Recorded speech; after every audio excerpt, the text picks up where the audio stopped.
Os Estados Unidos devem anunciar também nos próximos dias uma nova tarifa sobre produtos brasileiros, como se não bastassem já todas essas que estamos tendo que lidar. Seria uma alíquota entre 10% e 12,5% e teria como justificativa alegada a participação de trabalho forçado em cadeias de produção. Olha só, a medida faz parte de uma investigação comercial que envolve 86 países, estamos dentre essa lista, dentre esses países. O Brasil poderia receber a taxa mais alta de 12,5% por não ter regras consideradas suficientes pelo governo americano contra a importação de produtos ligados ao trabalho forçado. Essa nova sobretaxa deve substituir uma tarifa temporária de 10% que os Estados Unidos haviam adotado anteriormente já. Então, assim, sabemos que os Estados Unidos estão olhando para o próprio umbigo, para dentro do país, que tem muita questão econômica nessa discussão, mas há também diversos pontos políticos. E o Brasil teve bastante tempo, o governo brasileiro, para tentar evitar essa taxação, pelo menos que fosse nesse valor, ou que entrasse em vigor hoje, dia 22 de julho, que fosse adiada um pouco, mas os esforços não foram considerados pela maioria dos brasileiros, tem a impressão, o suficiente ou realmente esforços significativos para tentar sentar à mesa com Donald Trump e a equipe de governo norte-americana? É bem complicado isso, porque o Lula, ele sabia há já um ano que aconteceria isso. O governo já tinha essa informação, eles tiveram um ano para negociar e vale lembrar, o Trump ele não vai defender outro país a não ser os Estados Unidos. Então, assim como o presidente dos Estados Unidos está defendendo os interesses dos Estados Unidos, o nosso presidente deveria estar defendendo, já em todo esse período de negociação, que todos os países eles entraram numa negociação, eles se dedicaram a isso, eles arregaçaram as mangas e muitos conseguiram ou reverter ou mesmo nem ter. O que a gente vê é sabe assim, quando uma pessoa está enfrentando uma enfermidade grave, por exemplo, tá com uma dor e essa dor recorrente e sabe que tem que ir no médico. Mas sabe aquela coisa assim de, não, eu tenho medo de ir no médico. Eu tenho medo de encarar aqui esse resultado, essa realidade. E aí vai empurrando. Só que os sintomas eles vão piorando e a coisa vai ficando mais grave, pior, porque daí, né, às vezes um câncer, por exemplo, você trata no começo, é uma coisa. Quando você já está com ele avançado, aí é complicado, porque às vezes até já atingindo outros órgãos. É mais ou menos isso, faz todo sentido a gente pensar, porque olha só, um ano, isso foi se agravando, foi ficando mais em cima. Vale também, mais uma coisa a gente lembrar aqui nessa questão, porque ele esteve sim com o presidente Trump, mas ele não falou de tarifas. O Lula foi lá para defender o fim da Magnitsky contra o Moraes, para defender, para falar ali das narrativas dele, porque até o discurso que ele deu depois, na sequência desse encontro com o Trump, ele só falava de narrativas. Eu acredito muito no poder das narrativas. Eu lembro muito bem dessa frase. Ele falou assim, eu acredito no poder das narrativas. E qual narrativa agora? Agora ele o presidente Lula está usando essa narrativa, a narrativa de... Olha como somos vitimistas, olha como somos vitimizados aqui. Olha como somos negligenciados. Olha, os Estados Unidos são mesmo... É um país malvado, o Trump é muito malvado. E ele está usando isso de uma forma eleitoreira.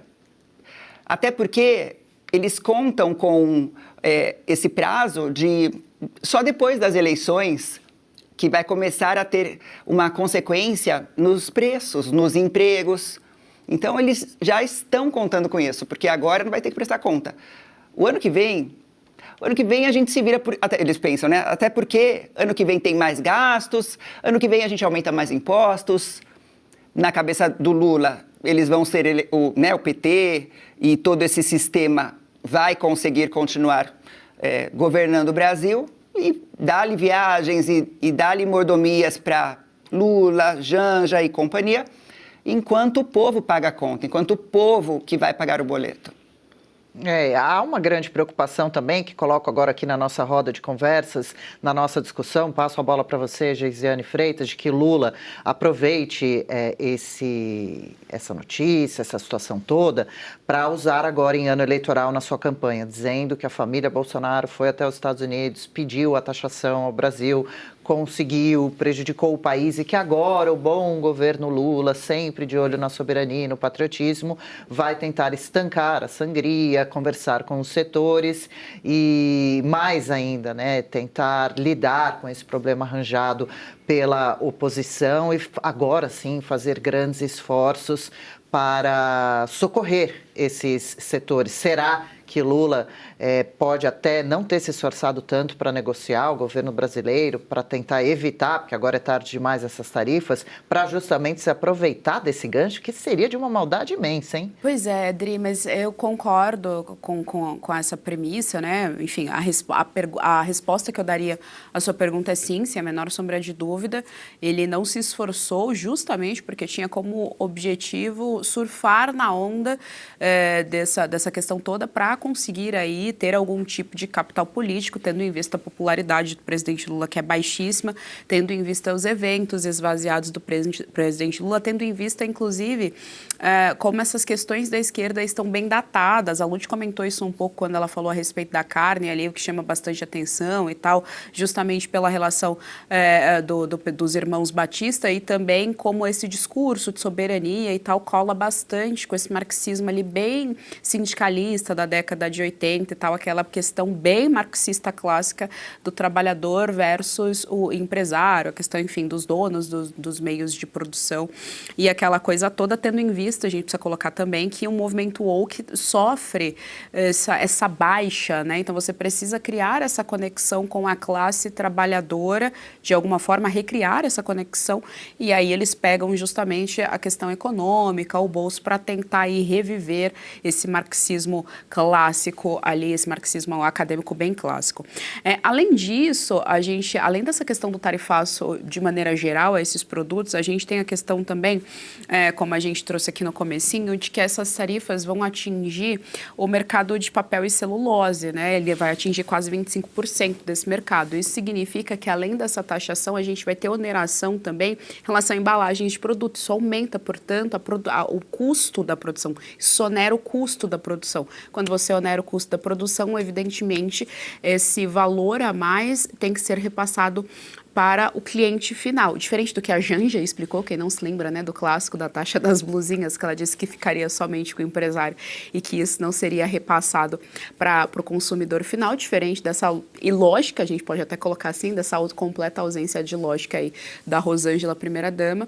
O que nós teremos, então, além dessa taxação, é essa oneração aí em alguns produtos em decorrência de atingir também o mercado de celulose, o mercado de papel. Então, quer dizer, o problema é muito sério, o problema é muito grave. O Lula vai tentar usar também, além dessa questão da soberania, da economia, vai tentar usar aí dentro da campanha eleitoral dele, pretende usar dentro da campanha eleitoral dele a questão do mapa da fome, o Brasil ter saído do mapa da fome, e aí a gente precisa lembrar. Questões econômicas atingem principalmente as camadas mais vulneráveis da nossa sociedade, porque eles não têm recursos para lidar com quando o cenário fica muito feio, né? Então você não consegue, você não tem uma reserva de emergência, você não tem absolutamente nada disso, então você não consegue lidar com esses cenários caóticos. Então são essas camadas que sofrem mais, e a gente também tem a possibilidade aí de não ter dados tão exatos em relação a essa questão de saída do mapa da fome, porque a régua vai sendo sempre mudada, né? Então, uma hora, o que está medindo quem está ou não em situação de vulnerabilidade é um conceito.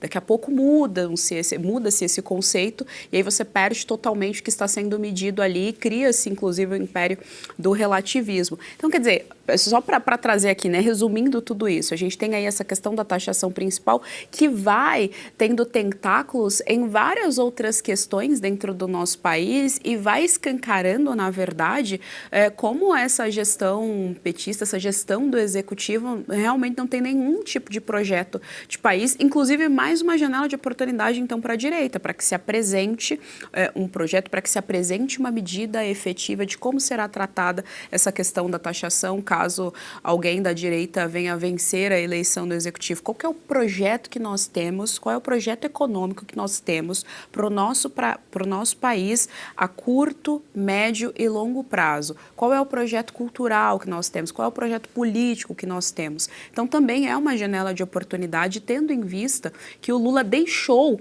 todas essas faltas aí para a gente conseguir cavá-las, vamos dizer assim.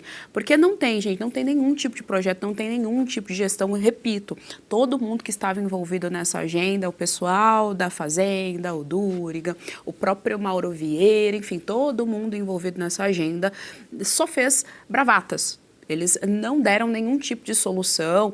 Falaram, inclusive, o Dúriga chegou a falar, inclusive, que ele trabalhava, que a gestão econômica dele não tinha como objetivo agradar o secretário de Estado americano. O grande problema, a grande questão é que a gestão econômica petista também não tem como objetivo agradar o povo brasileiro. E se você pudesse ter acesso aos bastidores do Sem Filtro e conversar direto com os comentaristas e âncoras da Oeste? Agora, isso é possível com o Clube de Membros do nosso canal no YouTube. O clube foi criado para quem quer dar um passo além e fazer parte de uma comunidade exclusiva. São 3 níveis de assinatura, pensados para aproximar você da nossa equipe. No plano apoiador, você ganha destaque no chat, figurinhas personalizadas e acesso a publicações exclusivas na comunidade do canal. Quer estar ainda mais perto da Oeste? Nos níveis Engajado e VIP, nós liberamos acesso às lives fechadas com nossos apresentadores e comentaristas, nas modalidades mensal ou semanal. Você também participa de sorteios de livros e produtos da Oeste, além de acesso antecipado a vídeos e a uma visão direta dos bastidores do programa Oeste Sem Filtro. Faça parte do nosso clube de membros e tenha acesso a lives exclusivas comigo e com todo o time da Oeste. Se você acredita na importância de um jornalismo livre, independente e comprometido com os fatos, clique agora no botão Seja Membro e conheça todos os detalhes e vantagens de cada plano.